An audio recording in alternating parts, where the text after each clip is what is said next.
Thank you for watching Now You See TV. This is your host, John Pounders, and usually I have my co-host, John Hall, with me tonight, but if you guys would pray for him, he has a horrible migraine, and he can't make it, and I know he really wants to, so for him not to make it because of a migraine, it's got to be really, really horrible, so make sure you guys keep him in prayer. Tonight we have the most anticipated show of the millennium, which, no, I don't think it really is, but it could be. You never know. We'll see what happens here because we're talking about some stuff that is really interesting. We're going to be talking about evidence of hybrid animals, giants, dwarves of some sort, maybe possibly fairies, and we're going to be just discussing this archaeological evidence that and historical documents that we found through this. And to be, Chad is the first time on our show, so I want to welcome you guys, Gary and Chad. Thank you guys so much for coming on tonight. Well, it's my intense pleasure. As you can see, Chad kind of copped out on us. He's got his picture, not his face, so he had a camera problem. So, but anyway, thank you guys for coming on, and so we'll get this started, man. And the reason I had the show is Chad kind of piqued my interest in a few of these subjects. So I'm going to let him kind of start off and talk a little bit about some of these things. And I think the main topic of the night was going to be the fairy graves, supposed fairy graves. I'm not sure if they're actually fairy graves or if they're what they are, but they really seem to be out of this world type, human hybrid type things. Chad, tell us a little bit about that. Oh man, there's tons of these little different pygmy and hobbits and other things. I know that one of them is the Homo floresiensis, that is basically we're on an island called Flores, which was right between Australia and Indonesia, and basically the people that lived there, they called them the Ibigogos, and said that these little creatures, looked like little humans, but they were hairy, and they said that they were constantly coming into the villages and stealing things, and eventually one of them came in and stole a baby, and they chased them back to their cave and supposedly killed them off. And for a long time, everybody thought it was just a legend that these were some sort of mythical creature that the villagers were making up, and until eventually some archaeologists actually went into one of the caves and they found the skeletons of some of these little creatures.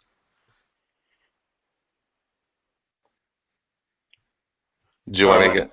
My mic was muted there, but yeah, we'll get into it a little bit more. I know that I've seen something recently, and I don't know the legitimacy of it, but it looked like to me, it looked like a little rabbit type person, but I saw something that looked like an umbilical cord on that. I don't know if you guys saw that or not, but that was interesting. There's a legend behind those kind of creatures. Does anybody, one of you guys, can tell us about that? That'd be interesting. If not, I'll go into it a little bit, but it seems really neat. Yeah, I sent you the link on that in the group message on Facebook. Basically, James DeWitt and Comcrash are the two that I've seen that actually brought that to my attention. I think it's called the Patati or something like that, about these little creatures that again look humanoid, but they got these elongated like rabbit ears. And there was an article that actually came out, which is the one I sent you, where back in 2012, and I believe it was Nambia, something like that. Anyways, it was an African community where a hunting party was actually out with a film crew, and they encountered these things, and they said that they shot at one of them, they chased it, and it actually ran back to a area where there was several of them. And he said that whenever they went in and encountered them, the one that they were chasing actually ran up and tried to attack them, and they ended up shooting and killing it. And that's the photo of them holding it up. Yeah, I saw it. It looked like it had ears, but it also looked like it had an umbilical cord. And I'm thinking, to me, well, I showed it to my wife, and she's skeptical, like, of everything. She's like my Scully to my, the Mulder X-Files thing. She's everything she sees, she kind of discounts. But she said it looked like a deformed baby they were holding with an umbilical cord in it, and I was like, well, I guess that's a very possible explanation, but I think that there's been more research done into it other than just kind of writing it off that easy. But there's so many different things. I was looking at all these different proofs and stories. There's stories that originate here in the United States. And Gary, tell us a little bit about what you've encountered in the last 30 years of your research about some of these things. Well, I think the first thing that what I found very, very surprising is that the idea of little people is not sort of just in fairy tales, that it is in all cultures, all continents around the world except for Antarctica.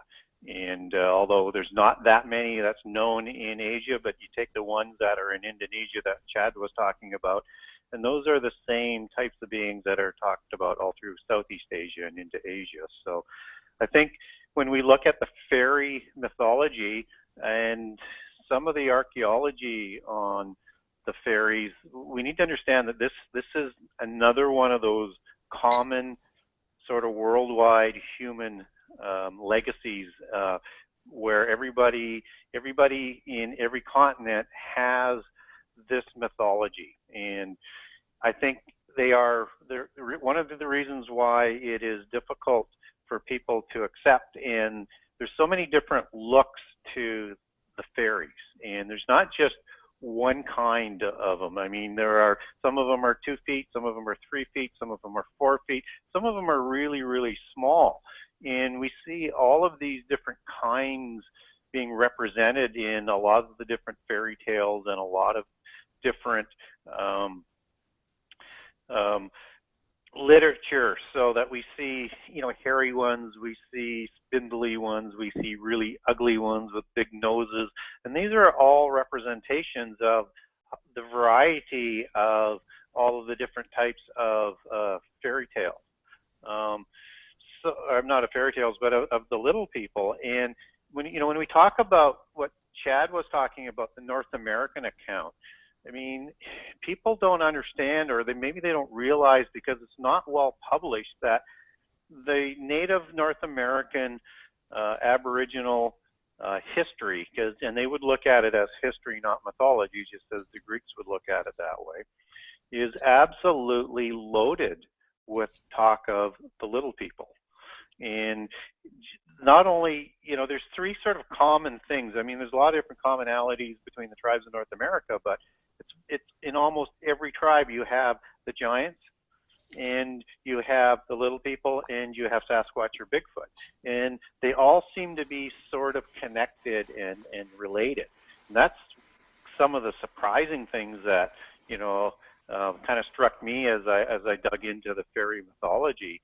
And, also the fact that there has been many, many archaeological discoveries of little people, particularly in North America. And just as with the giant graveyards, or where they find giant skeletons, and again, I think this is another commonality to this whole sort of mystery, is that the scientists and the archaeologists who dig them up, they send them and they pass them on to the Smithsonian again. And amazingly, they absolutely disagree. And of course, the first question is somebody say, well, give me an example. So, there's Lawrence Lundorf and Nancy Menderes who are on record for saying that and they are archaeologists, that these discoveries have gone to the Smithsonian and they've disappeared. And of course, this is the same thing that happens with the giant skeletons. Yeah, well, I'm looking at, I pulled up this article about the Namibian report about this creature, and this isn't the best picture I've seen of it, but definitely interesting. I don't, that right there kind of leads me to believe that it's more than just a deformed baby right there. But then again, Photoshop is a wondrous thing nowadays. Yeah. But I'm looking at this. You're talking about the bodies found in the Rocky Mountain area, the Shoshone tribes, and I found some of these things. This mummified little person that they found in the 1950s. There's just interesting stuff. I know Chief Riverwind, I'm supposed to bring an artifact to him when they're in Indianapolis not too long from now. Like, there's some people that found some stuff here, and then there's other stuff that's been found in the Evansville area too that we're going to be doing a show about. I'll show it to you, Gary, when you get into town in Evansville for the conference. But it's pretty neat, the kind of stuff that you'll find that and see, one of the guys that found it, he found a whole bunch of things that were pre-Indian to our area, and so there it kind of disproves a lot of the history that supposedly makes up Evansville, Indiana, the Indian history. This is predates it. And we have angel mounds, what they call angel mounds here, which the serpent mounds are not too far from here, but they kind of resemble that. There hasn't been a whole lot of excavations done on them, but they call them the angel mounds, which is interesting. But I'm looking at, like, when I look at a lot of this stuff, and I see old reports of when we were first founded, of these giants that are in caves with the ginger, with the reddish hair. I see reports of these creatures that were roughly 15 to 20 feet tall. And is that something that you, in your guys' research, I mean, what have you guys come across for that? Because I'm been looking at a lot of it, and I'd like to, see if your research lines up with mine. I've seen lots of things, in excess of 20 feet. I've seen stuff as tall as 22, 23 feet. But I've recently sent Gary a couple of newspaper clippings where there was 18-foot giants they found actually here in Austin, Texas. So I mean, the whole even up there where you live in Indiana, there's 200 pyramids up there in Indiana alone that most people don't even know about. Yeah, from all across, from California to the Midwest to Texas, and yes, Chad has sent me some, and I've added those to other newspaper articles. And there's also a group about old newspaper articles where they're logging newspaper accounts of the giants that were discovered in the early 1900s and 1800s. And again, all of them say that they basically went over to the Smithsonian and then they just absolutely disappear. But some of them have pictures in there, which is really kind of cool. So I think I'd like to have a collection, more of a collection, and start adding to it, like what I've been doing on the newspaper articles of the dwarves and the little people, and whether they're hobbit size or whether or not they're dwarf size or elf size. I mean, there's just so much that's out there that I think has just been sort of swept under the carpet because they don't want to deal with it. Yeah, and long before the Smithsonian was snatching them up, there was the Vatican was snatching them up, because a lot of the work that Steve Quill and Timothy Alberino have been doing, that's where every time that they encounter stuff beyond a certain year period, it's the Vatican. But when the Smithsonian came on board and they started taking care of all that. There's a couple little spots that a lot of people don't know about that I've talked to an archaeologist friend of mine. His name's Aaron Judkins, and we're going to try to make it to these spots as a reservation where they still have some of these bones and stuff on display. But actually, they're not actually on display. They're in the back, but they still have these bones, and we're going to go try to get them on film and see them before they get snatched up, because they did have some on display that got taken. They had some in the local museum that got taken, but they actually still have some. And we're keeping the location secret until we can go film it. But it's really interesting to see that they actually, took hold of some of these things without giving them up. And hopefully we can get to them before anybody else does. That would be so cool to have those on film. I've even heard of accounts of the Smithsonian actually buying up institutions that had bones of giants that wouldn't turn them over to them. Yeah, they've taken over holy places that are holy to the Indians anyway, to take over a lot of these things. If you watch, I did a show called Forbidden Archaeology with Aaron Judkins, and he talks about a lot of the stuff he's seen as an archaeologist, that within a matter of a month, somebody's there to take it away, and they've taken it to the Smithsonian. Supposedly they still have them there at the Smithsonian, but not for public viewing. And I think, when I look at the reasoning behind it, and I'd like to hear your guys' take on it, I'm thinking that it disproves their evolutionary theory, disproves a lot of things that they have going on, so they want to keep that a secret, as well as it proves that there's a spiritual aspect to a lot of what's going on. Oh yeah, they hide anything that points back to the Messiah. Have you guys seen Giants on Record, the book that Jim Vieira and Hugh Newman did, where they took all these thousands of articles from newspapers and put it all in one big gigantic book?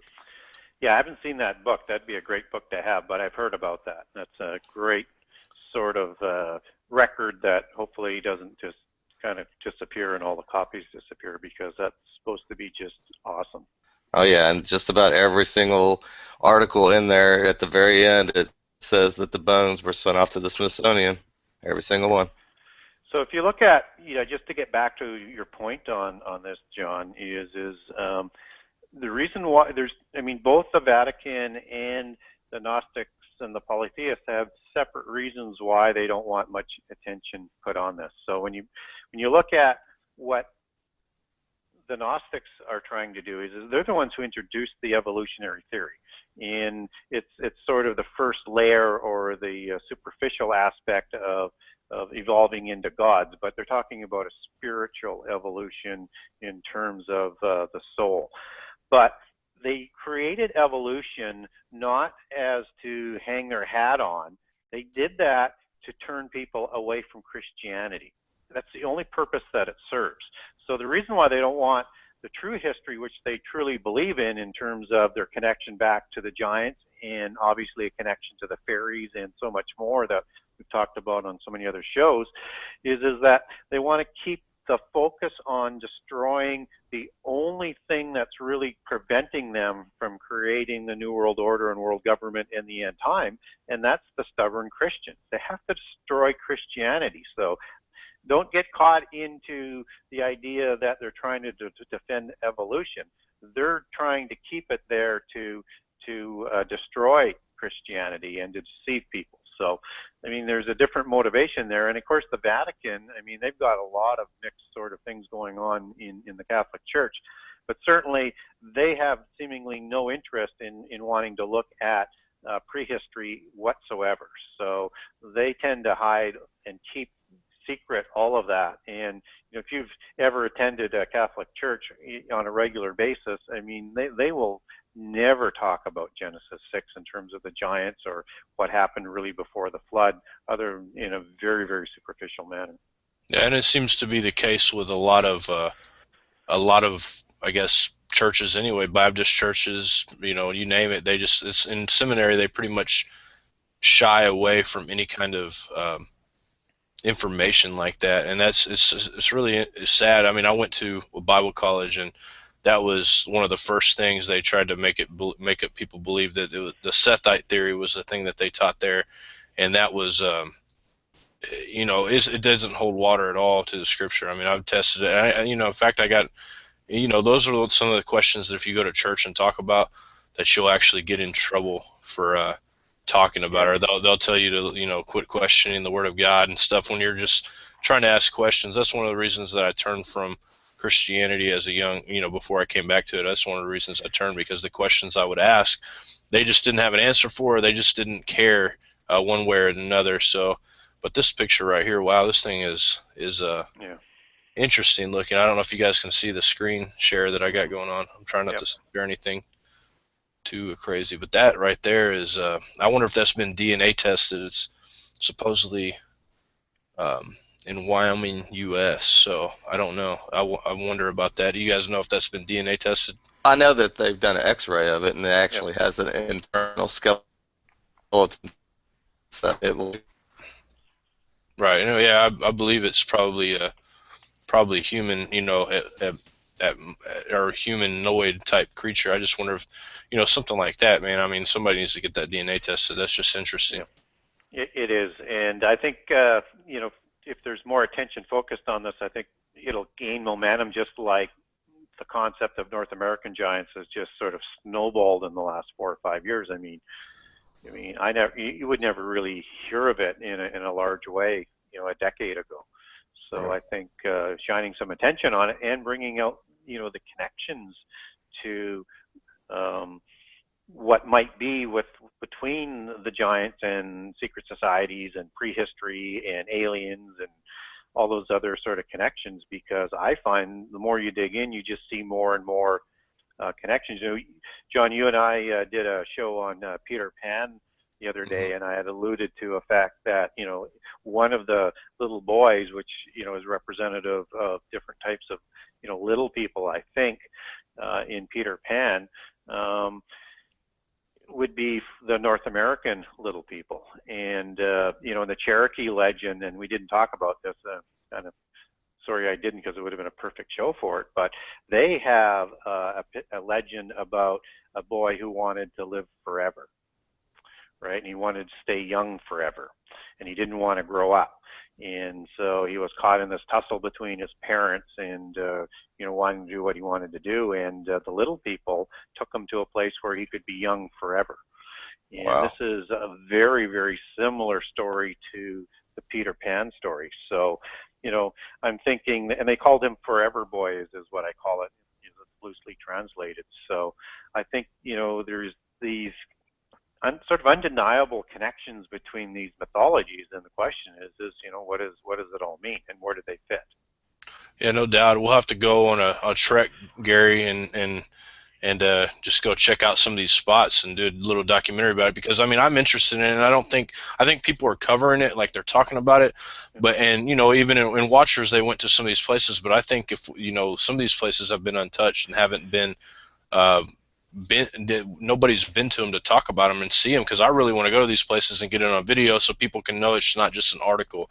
They can actually see this stuff for themselves, because Yep. and I want to know for myself. I could be, what if it is just an article? I want to go there and see it. So hopefully we'll when next time we get together, maybe at some point we'll be able to. I think you're going to be in Nashville at some point during the thing. I don't know how far away in Tennessee that some of these grave sites are, but it might be worth the drive to go check it out. So Be cool, wouldn't it? So, yeah. one of the other connections that I came across was that I talk in a lot of the other shows that there's many different classifications of fairies. There's 4 major ones, but in the little people there's 3 classifications, and just as there are in the mainstream sort of European fairies, and just for people who don't know what those ones are, those are the gnomes, and those are the ugly ones. Then you have the leprechauns, which are mischievous, and then you have the little people, which are generally sort of the good-looking ones, right? Well, the same is said in the native Indian ones, and the Cherokees have the name for them. There's one that I'll use as the example, and so they call them, the dogwood people, the rock people, and the laurel people. And again, the laurel people are the ones that are mischievous and play tricks on them. And so when I look at how they describe those little people in the native legends, I see, the same type of species, if you want to look at it that way, as is described in the European ones. And just like when you go into the Menehune and the Polynesian Islands and the Hawaiian Islands, they have, some unique characteristics, just as the ones in Indonesia does. But I mean, what we're seeing is like 3 major sort of groups, and then within those groups you've got many sort of subgroups and slight variations. So like the gnomes are kind of the ugly ones, and in mythology the gnomes, where their connection comes into sort of mysticism and the ancient knowledge and the technology, the giants and the kingships, and just as you would see them in any sort of wizardry sort of show that is showing an Atlantean type of mythology, with wizards with long hair, they've always got these little people, elves and dwarves and whatever, but the gnomes are the ones who kept and guarded the knowledge. And these are the ugly ones. And out of the gnomes would be the ones where the gray aliens also come from. So I think we have this sort of commonality and connection. And also when we look at little people and you really dig back and you learn that it's not everywhere, but you get these odd things that come up, that they have these almost reprobate spirits, similar to that of the Nephilim. And what I mean by that is their spirits are not allowed into heaven, just as the original Nephilim weren't. So one then sort of, and I've not seen anything that says that the fallen angels did the DNA manipulation to create these, or did some sort of sexual copulation to create them. But all of a sudden when we talk about that connection, where the first generation of Nephilim, their spirits aren't allowed into heaven, and the same sort of talk is about the little people, then you kind of say, well, maybe their history is the same. And then when we talk about the technology and the knowledge and the gnomes guarding that, and we understand that the little grays are identical looking to the gray aliens, flying machines and having great technology and going through portals. And then when we find out that connected with the little people, there's these domens, these fairy domens, which translates as fairy portals, which perhaps, spaceships come through if you want to go down that mythos, or just from one dimension to another. But within that sort of metaphorical allegory, mythos, narrative, you see this consistent pattern, and these fairy domens are all over the world, just as the little people are all over the world, and just as they are in most mythologies when you're talking about prehistory and kingships and giants in the ruling class and Yeah, the and religions. I mean, they talk about them in Ireland, Greece, Philippines, Hawaiian Islands, Indonesia, Yeah, you know, pretty much everywhere, and they go by different names in some places. Of course, you got fairies, brownies, yes, gnomes, pixies, leprechauns, pygmies. I mean, I'm not obviously pygmies. They're in Greek mythology, but there's also a yep, pygmy race in Africa right now, supposedly. yep. But you know, this it's just interesting the way it travels around the world. Now, Troy had a question in the chat room. I'm going to ask you real quick, and I obviously have an opinion on it too, but I'm pretty sure it lines up exactly what yours is, so I'll go ahead and let you answer it.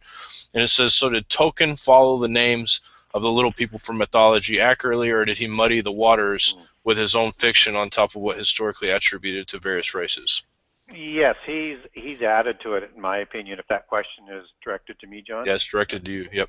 Yeah, and now he used the Norse mythology on elves as opposed to the Celtic or Central European or others. So he has a distinctive Aryan Nordic flavor to it into prehistory. But yeah, he's done some changes, and he's also mixed in the ancient Sumerian aspect with the ring lords. I mean, so when we're talking about the ring lords of the stumbling over my words here, but when they talk about Lord of the Rings, the title and this ring sort of bond and union of these different peoples to bring peace back to the world. This is the Anunnaki Lord of the Rings, ring lords table that ruled the ancient world, and it's also metaphorically represented in King Arthur with the Round Table and the different knights. And of course, you've got the Norse knights in there, like Galahad, or is it Galahad? No, he's more from France. Gawain from Norway, and who's represented in that. So he's mixing in a number of different things, as what a lot of the more modern mythologists do. So Narnia has a lot of sort of mixing of ideas and newer thoughts. So yeah, he kind of goes off on his own, but at the same time, what he's really trying to do is just keep alive the different sort of main sort of narratives from prehistory that he was focusing on in terms of the different types of peoples and species, and that there was way more going on in the age before the flood, and that even at the end of the flood, he has a great sort of allegory there where you've got all these different beings going away on a ship, on a boat, and that's a metaphor for the flood, and they leave it with, now it's the time of man. So that's why we don't see them. They become hidden, or they go into portals, or they go into the other world or the nether world, go to Anwin. I mean, this is all the same sort of allegory all the way through. It does just different names for the different places that they go to, because they're vernacular names for the different cultures. Yeah, and you know, this is something kind of interesting that I wanted to you know, bring up in this show. But have you guys heard of the legend of the Sheep-Eater Indian tribe in Yellowstone? If you guys don't look it up, if you haven't, look it up real quick, because it's well, I'll talk about it a little bit. But there was this there's a Sheep-Eater Indian tribe. If you look on Yellowstone National Park's actual website, they have it. They talk about it. But there's these race of little people. The race called them pygmies. They lived deep in the mountains, and they were kicked out of the Native American tribe. Didn't like them because they would steal their sheep and eat them. And they were, you know, this is something that they have on here. Whether or not it's true or not, I don't know, but it's pretty interesting. That's something I never heard about. I just happened to look that up, but they call them sheep eaters. That's pretty hilarious. I don't know, but yeah, not familiar with that one. But yeah, I've heard of it. I've heard of David Pollides that did the Missing 411 books. He's actually gone on record in the Hoopa Project books that he's wrote of people that wear basically animal skins that are like wild people and kidnapping people and stuff like that. Yeah. Yeah, and if anybody has any questions at all, feel free to ask in the chat room, and also, you know, just definitely, because we're right now we're just having fun talking, and we're not really we don't have a real structure to the show other than questions and just kind of discussing some of these things, because a lot of this stuff can't be DNA proven that these were fairies or anything like that yet. At this point, maybe some can. I'm not sure that all the cases have not been tested for DNA wise, but it's interesting to say at least that there's whole tribes of these people living in some parts of the world, and still to this day, I think in Africa there are aborigines or of some sort that have these small people, and it's just interesting. And DNA testing for a lot of these things, that they've kind of halted on a lot of DNA testing for certain kinds of things, and I'm not sure exactly why. Have you guys heard about that? I know that L.A. Marzulli has done the Ramo something scopy or whatever of the Nephilim hair. He took hair from Peru and actually took a normal human hair. He took a human dyed hair, and then he also took an alien abductee hair. And the only two that tracked identical was the abductee hair and the elongated skull hair. And then I was talking to Sarah Brown. She's a cryptozoologist. You might know her. She's on Facebook. Yep. She actually brought it to my attention, and she told me that they had done something similar with the Bigfoot hairs and had taken an alien abductee hair, and that they also tracked identical. So that right there lets you know that the whole Bigfoot and the alien thing is pretty much one and the same. It is, and Sarah is so on top of all of the native legends on this, based on where she lives and things, and she knows so much more about all of these different connections, and is actually, pursuing that. It'd be nice if she was listening in and wanted to jump in and throw in some comments. But yeah, she's very, very knowledgeable on that. Yeah, there's a lot of people who done a lot of research. I'm interested to see the new Watchers by L.A. Marzulli, where he gets into, because I had him on the show not too long ago, and he talked a little bit about it, but he wouldn't tell me some of the things. I tried to pick it out of him even off the air, but he wouldn't tell me. So hopefully he's got some new cool stuff, because the other Watchers series are really cool. And if you guys haven't seen them yet, you can go to UFO TV, I think, here on YouTube, and watch the first all of them up to the newest one, I think, which is kind of cool, because otherwise you have to buy them all. So pretty interesting stuff. But hey, yeah, Gary, I got a question for you. Have you ever read the book of the Cave of Treasures? No, I'm not. Okay, needed to see about getting you a copy of that book, because it's got some really interesting stuff in there. It actually talks about the Nephilim, and basically talks about them going naked and that they had horrible faces and stuff. Yeah, I believe that. So, and I have to admit, and I've said it in some of the shows that I've done, that, when I did my research, I was actively not looking at people who was doing the same research that I was doing, because I wanted to come at it from a completely sort of new perspective, if I could, and not be influenced by what was written. And so I think you succeeded at that, Gary, because I've had you on my show a lot of times, and it's not just because or any other reason besides you connected more dots for me than any author that I've read on this subject ever. Because your book literally could be a textbook of mythology and Bible history. Could be. It actually is a textbook. What are you talking about? Well, you know what I mean. It could be used, and I think that it should probably be used in a lot of universities, because when I studied mythology and stuff like that, they didn't have near the resources, in my opinion.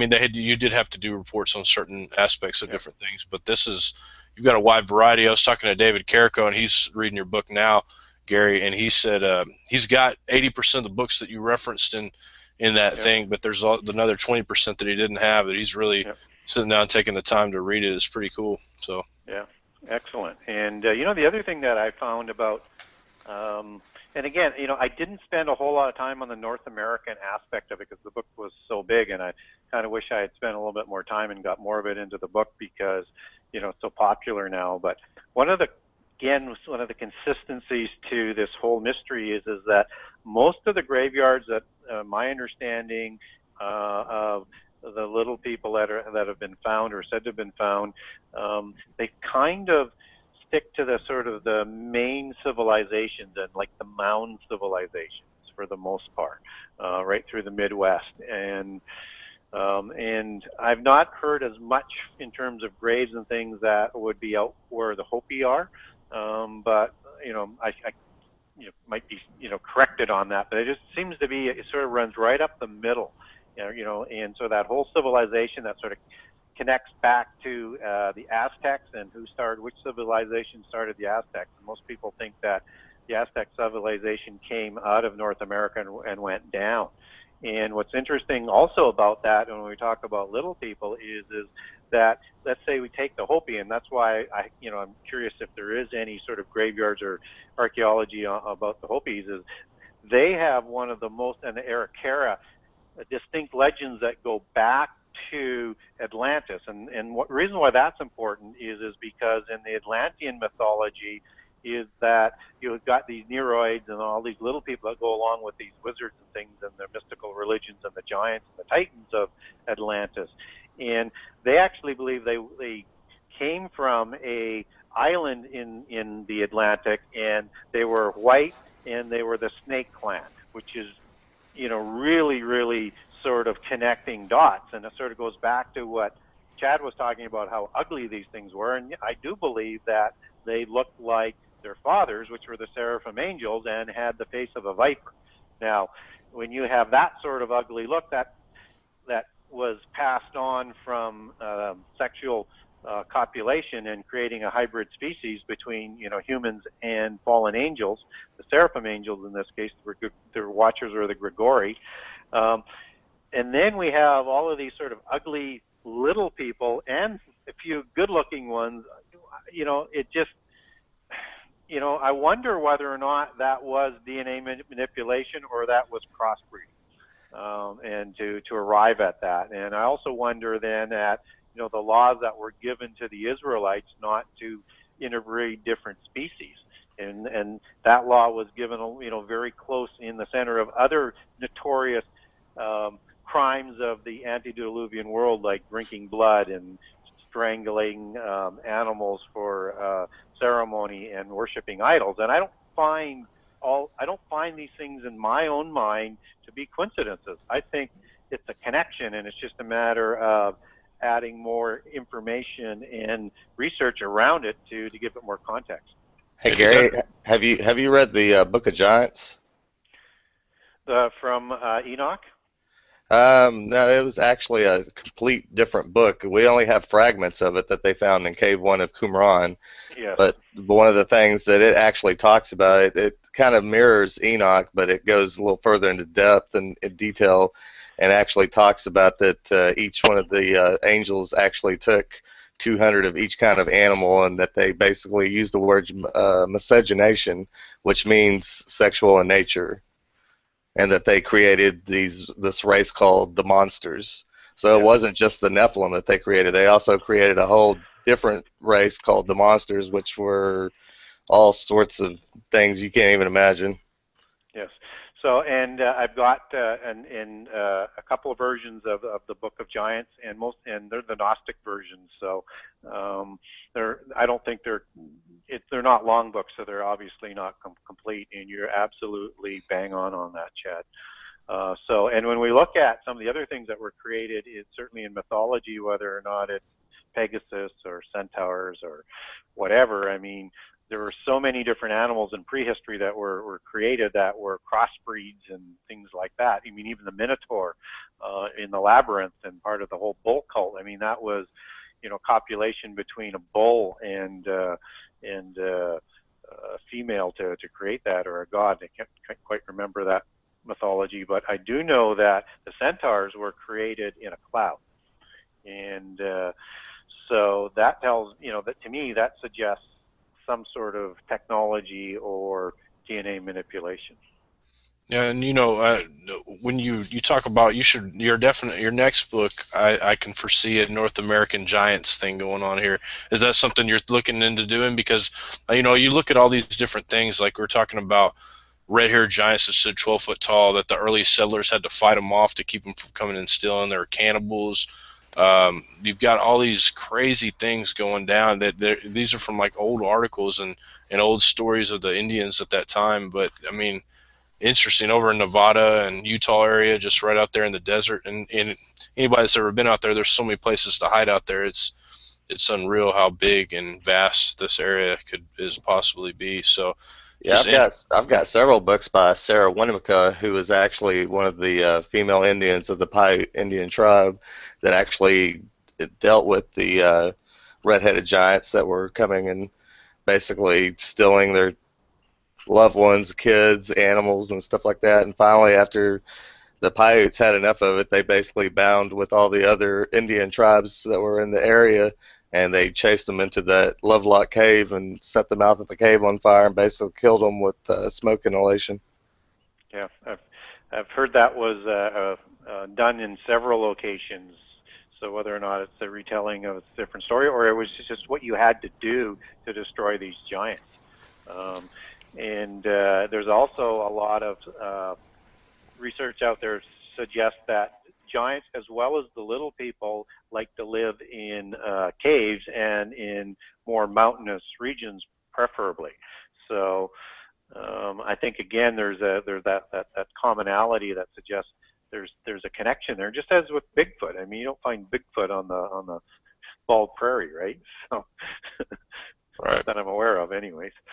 Yeah, I'm interested about that subject big time. I'm supposed to interview a guy that wrote a book about I believe it's a Flatwood Monster pretty soon, and I'm just kind of, it's interesting to me because like so many times I've probably ridiculed people for believing in Bigfoot. Now I'm, getting ready to do a show about it, so I don't know what to make of it, man. This radio stuff's getting to me, so I'm starting to look into stuff like that. But there's a question here in the chat room, and it says the cult of the flying snake / dragon carvings on all the pyramids worldwide.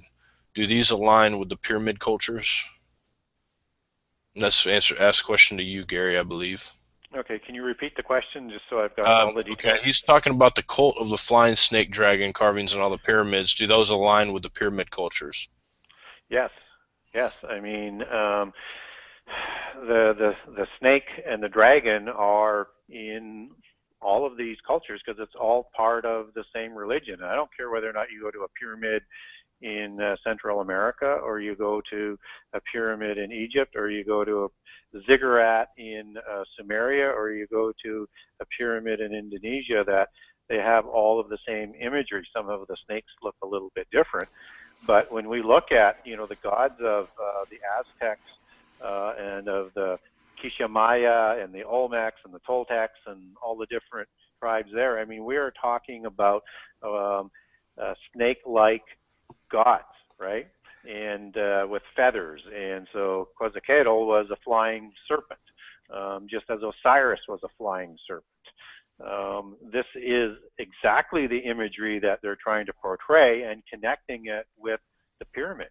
And, again, having pyramids around the world and in so many different locations, all with, sacred geometry, all with things that, done in a style and a manner that we probably can't do today, all aligned with astrological alignments and neat things like that. There's a whole bunch more going on there and a lot more things connected there, and that these civilizations must have communicated in prehistory. And again, I mean, I know that a lot of people like to say that the pyramids in Central America were built not that long ago, let's say within the last couple thousand years, except that the people there say they didn't build them, that they inherited it from the gods, just like the Sumerians said, just like at Machu Picchu. So if I'm hoping I answered the question, and I think they were particularly talking about a flying dragon, if I understood that right, John. Was that correct? Yes, I think so. Well, he added a second part to the question. He was asking when you were talking about the snake-like people, so I'm assuming that he's asking about the Nakash and the Seraphim and stuff. Yes. Oh, okay. Well, yeah, and if you look at a seraphim, it has the face of a snake or a viper, and you put wings on this snake or viper, and you have a dragon, and it's a flying dragon. And again, if you look at the serpent in Eden, you have what our understanding of what that serpent is after Eden, but not before Eden. And so what we do know in Eden, that when it was used to, because it was a highly intelligent being, the most craftiest of animals, which is just the surface of what Genesis is talking about here with the serpent.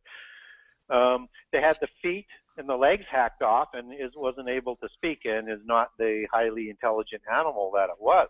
But there were other kinds of serpents, other ones that just walked, and in the ones that walked, they were, according to the Gnostics and their Gospels, they were as big as a camel.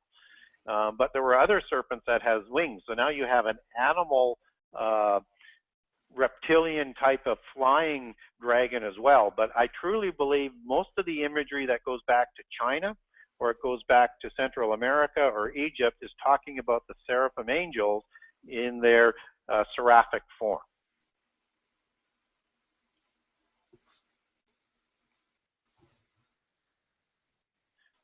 Yeah, I'd be inclined to agree with you on that. Okay, so I think, Chad, do you have anything you want to add to that? Well, I mean, as far as the seraphim, yeah,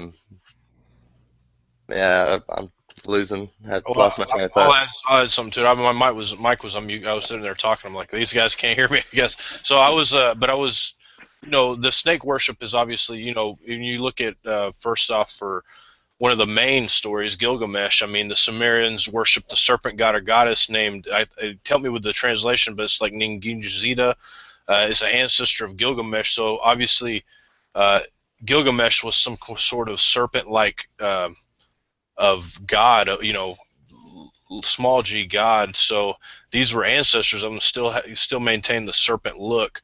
It's all around the world. I mean, you go to Africa, you go to Europe, you go to Near East, you go to Greek mythology. I was going to tell you, Gary, I'm having a guy on that wrote a book about the first dragon dynasty of China, and Yeah. that might be a show you want to join me on, because we're going to be discussing that. It'll be interesting. But it's all around the world, like Gary said. There's definitely almost all of them, and a lot of people tend to think of Zeus and all these different people, but they all had serpentine qualities to them, and even in a lot of the statues that they have serpents with them and on them and stuff like that. At like the statue of I'm horrible with these translations, but Asclepius, is that the way you say it, Gary? At the Pergamon Museum in Berlin, I mean, they have these huge serpents, like python-like beings, that they have on the rod, and just, it's all over the place. And that is one of the common denominators. Right, Gary's right on that. I mean, I couldn't agree more. I really can't say anything more than probably Gary said on the whole subject, but I mean, they're Korean, Hindu, Christian. There's Christian mythology, Cambodian mythology, Australian mythology.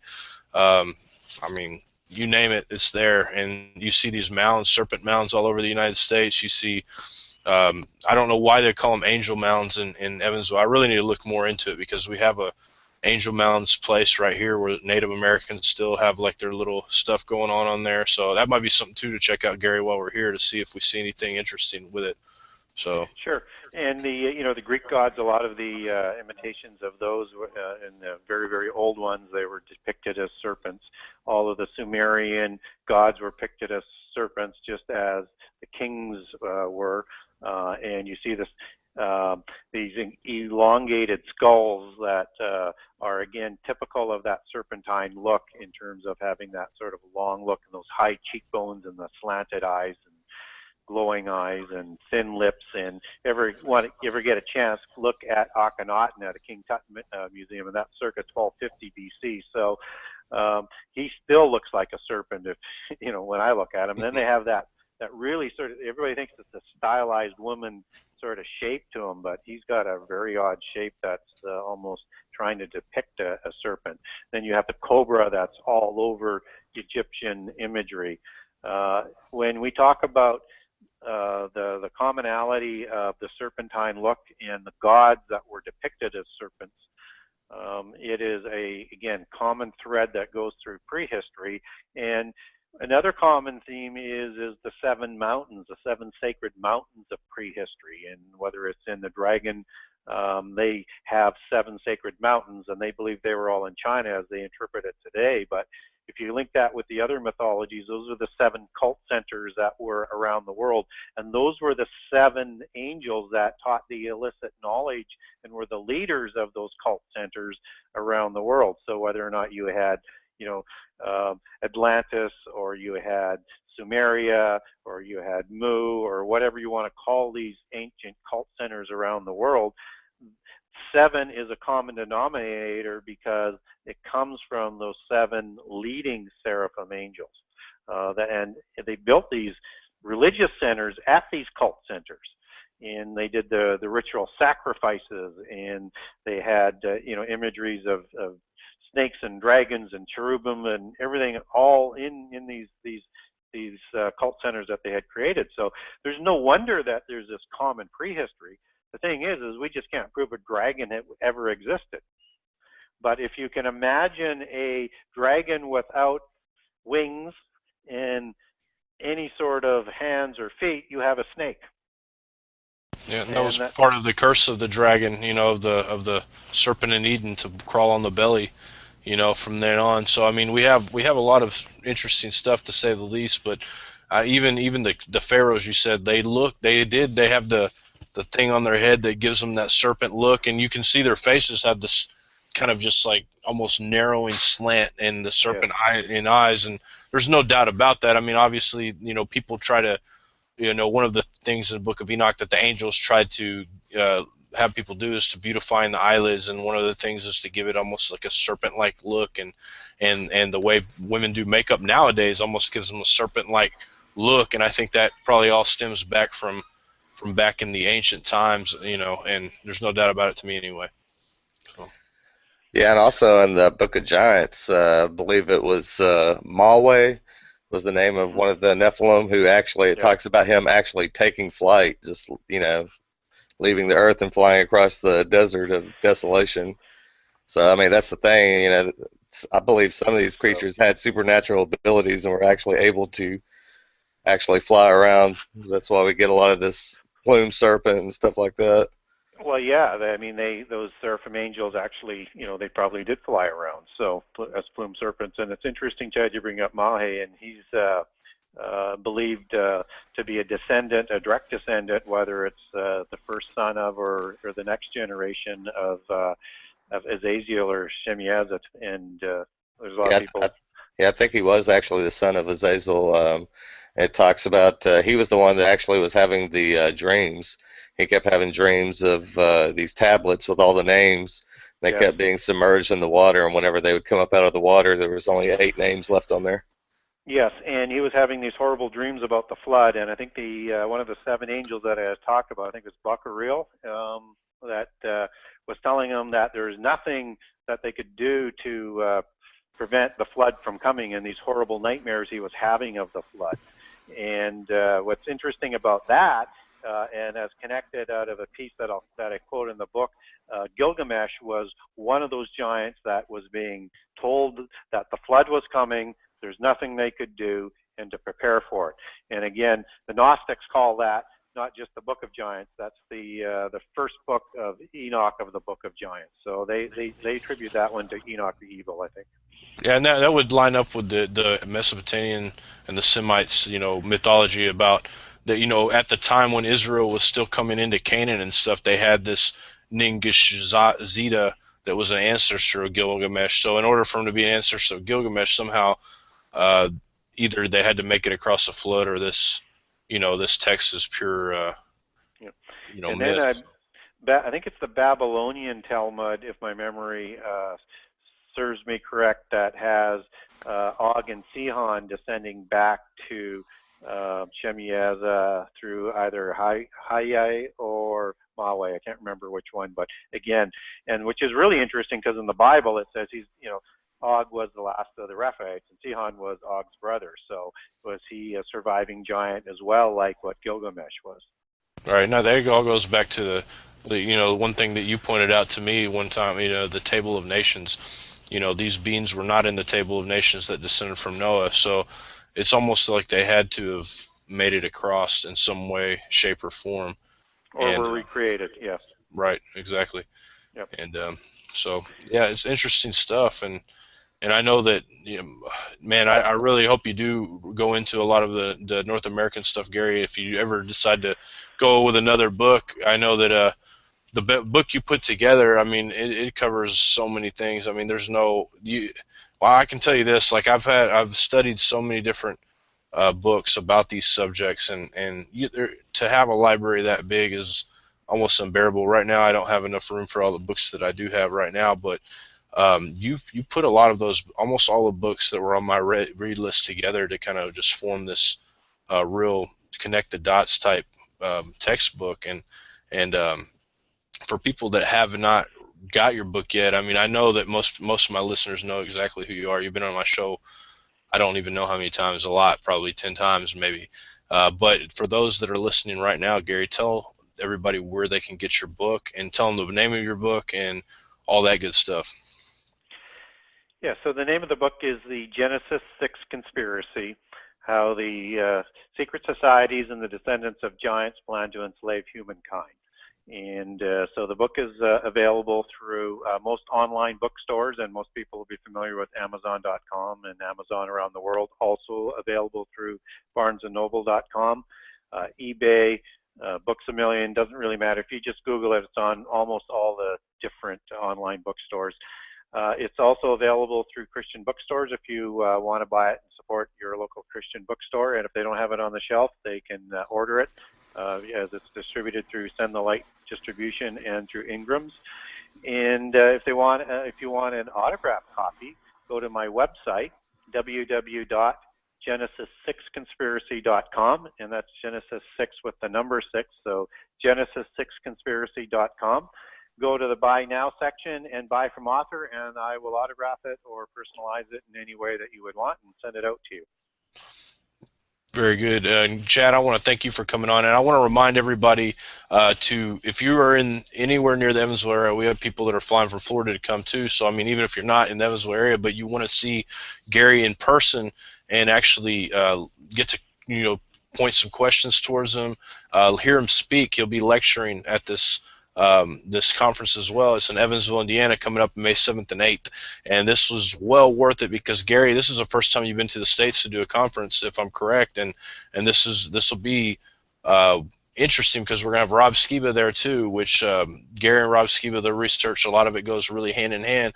And we have David Carrico, who's done a lot of research in these areas. And then we also have Vigilant Christians. So we have a wide variety of researchers, and in my opinion, the top of the ring in research are going to be at this conference, and you're not going to find another conference like this, as far as I know. I mean, yeah, there's a lot of conferences out there, but I think that we pulled together the cream of the crop. I mean, there's a few people I want to add to the conference if I could one day, but right now we've pulled together some of the best in the business when it comes to this kind of thing. You'll leave with a better understanding of all this stuff, and if you guys want to check it out, go to nactv.org. Also, sign up for our guest list because you can know of new shows that we got coming up. We got a ton of new shows coming up. I mean, you name it, we just about have them. So, but I want to thank you, Chad, too, man. I didn't get a chance to tell people about you got a website called Truth Seekers. Am I correct? Yeah, I've got a group called Truth Seekers Research that anybody can hit me up, or you can come to my personal page. And you can also catch me with Justin Fall on the Fourth Watch. I'm part of the Team Remnant Revolution. I work with him and BDK of Omega Frequency, as well as KCAR, as well as Deception Detection. So you can check us out on the Fourth Watch, Remnant Revolution. Sounds good, man. Well, tell Justin Fall he needs to get a hold of me and get this show together, man. We've been talking about doing it for a long time, so go ahead and put a boot to him and tell him to get with me. So I'm interested in having him on. But I just want to thank you guys. Gary, you come on the show so often. You're definitely one of the staples here, and I appreciate you a ton. Chad, you share more of my posts than I think everybody in the whole Facebook community combined. I saw today I had 60 shares on the post. I'm like, man, and I looked through and it's Chad just sharing away. Man, you share so much so much good information too, because I'm always checking out your posts and just stuff that I've never seen. So you really help with my research and all that good stuff. So I appreciate you guys a ton. I appreciate the people that are listening.